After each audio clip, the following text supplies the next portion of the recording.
C'est pour ceux que...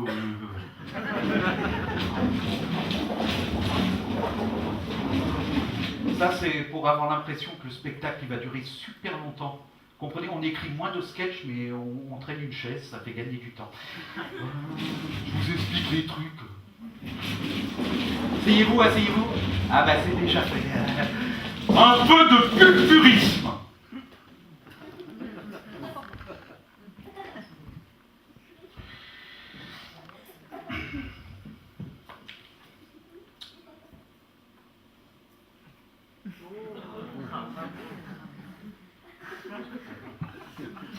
Un peu de culture.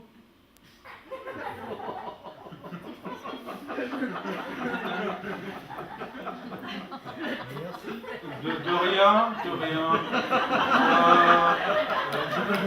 C'est compliqué hein, faire du one-man show ici. Hein. Alors, un peu de culturisme. Ce sera le seul moment de culture, alors, s'il vous plaît. Hein. Il était une fois une grosse mouche à merde. Si vous le prenez comme ça, je recommence avec ma femme, ça va être vite vu. Hein. C'est dingue ça, on essaye, je me suis dit, bon, on essaye d'amener quelque chose, d'aller vers le haut. Il était une fois une grosse mouche à merde, de couleur bleue, qui vivait dans une splendide usine d'équarrissage. Elle était d'une beauté sans égale, avec ses deux gros yeux à facettes exorbitées. Ses 6 pattes fines, oui, il y en a 5, je sais, mais je mime. Ses 6 pattes fines recouvertes de saloperies, ouais, bah c'est une mouche à merde, hein, je rappelle. Hein.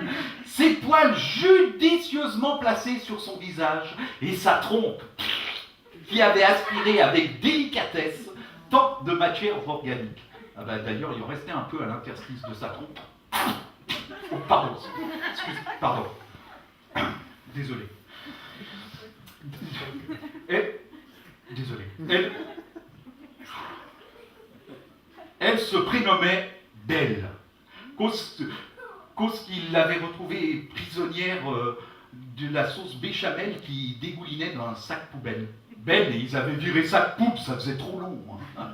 Ses parents avaient été écrasés par une tapette à mouche. Belle restait hantée par leur mort. Toutes les nuits, dans son sommeil, elle revoyait la scène. C'est dur, hein. Sa maman mouche. Son papa mouche, la tapette à mouche. Ils eurent juste le temps de se tromper et transformer en mouche tartare. Sa belle mouche, qu'il avait recueillie, était mère de 2 filles. Elles étaient moches comme des poux et bêtes comme leurs pattes. Elles en avaient 6 en plus, hein, c'est vous dire. Leur loisir favori, outre manche caca, ouais, touche pipi, ça jouait pas. Était d'humilier Belle. Non pas en lui faisant faire le ménage, essayer de nettoyer une bouse de vache, bah c'est là qu'elle habitait, la famille mouche. Elle tentait de l'humilier en l'obligeant à se laver tous les jours, et le week-end, elle devait se parfumer avec de l'essence numérofiante de guano. Par un beau matin, empli d'une puanteur fétide, un messager du roi Zézé XVII déposa 4 invitations pour le grand bal c'est dur ça, hein, pour le grand bal des excréments, avec tenue de détritus exigée. Le prince sans rire, plus communément appelé le prince temps, oui, le temps fait partie de la famille des mouches. Culture. J'ai regardé dans le dictionnaire. Hein. Cherchait mouche à marier pour régner à ses côtés. Les 2 belles filles décidèrent d'empêcher Belle d'aller à ce bal. La veille, elles détruisirent sa jolie robe tissée de matière fécale. Ivre de douleur, elle pleura des larmes de crocodile. Dur pour une mouche. Et s'enfuit dans la fosse septique pour oublier son chagrin. Les effluves amers lui firent du bien. Et là, au milieu de ce douillet cloaque, apparut entre 2 étrons la grosse mouche noire, sa marraine, qui d'un coup de crachat magique, crée créa, avec l'aide des enzymes gloutons en putréfaction, un superbe carrosse en forme de crotte de nez, tiré par 6 cafards merdeux avec un cocher gousier et une divine tenue de bal en bout séché. Belle n'en croyait pas ses facettes. Elle pouvait aller à la soirée des excréments. Avant de partir, sa marraine lui dit « À minuit, tout redeviendra poussière. » Elle avait une drôle de voix, la marraine. En arrivant devant le château Crotte,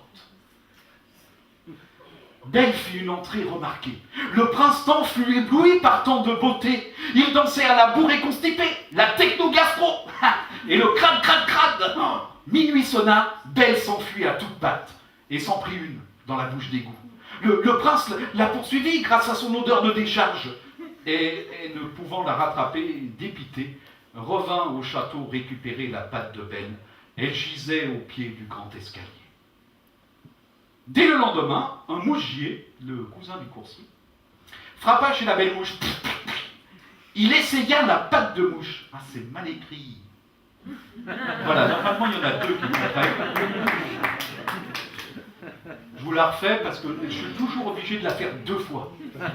Il essaya la patte de mouche. Ah, c'est mal écrit. Mieux, hein. Là, déjà, on se sent mieux, hein. Sur Belle. Ouah, ça rentrait impeccablement dans la cavité sanglante. Belle et le prince-temps se marièrent au printemps. Ils firent plein de petites larves, heureuses dans la moiteur de leur foyer purulent. Ils vécurent dans la chienlit, et ça, c'est la belle vie. La morale de ce conte: la merde des uns fait le bonheur des autres.